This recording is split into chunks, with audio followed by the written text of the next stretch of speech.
Chicken keema mutton keema கேள்விப்பட்டிருக்கீங்க. சோயால கீமா டிஃப்ரெண்டா இருக்குல்ல. வாங்க எப்படி பண்றதுன்னு பார்க்கலாம். காஷ்மீரி மிளகாவையும் முந்திரியையும் அரை மணி நேரம் ஊற வச்சுக்கலாம். பேன்ல மிளகு, சீரகம், சோம்பு, மல்லி, ஏலக்காய், கடுகு, வெந்தயம் இது எல்லாத்தையும் நம்ம வறுப்பட்டுட்டு அது ஆறுனதும் மிக்ஸி ஜார் கூட ஆட் பண்ணிக்கோங்க.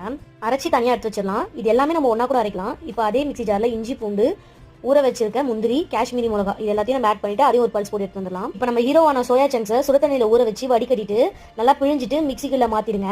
இதையும் நம்ம ஒரு பல்ஸ் பண்ணி எடுத்துடலாம். இப்போ மசாலா நம்ம ரெடி பண்ணி வச்சுக்கலாம். அது ஒரு பேன்ல எண்ணெய் விட்டு சோம்பு, 2 வெங்காயம், 2 பச்சை மிளகா ஆட் பண்ணிட்டு அது நல்லா கண்ணாடி பதத்துக்கு வந்ததும் நம்ம அரைச்சி வச்சிருக்கதை ஆட் பண்ணிக்கலாம். தேவையான அளவு உப்பு போட்டுக்கோங்க. இது எல்லாத்தையும் சேர்ந்து நல்லா வதக்கிட்டு எண்ணெய் பிரிஞ்சு வந்ததும் இப்போ நம்ம அரைச்சி வச்சிருக்க சோயா சங்க்ஸை ஆட் பண்ணிக்கலாம்.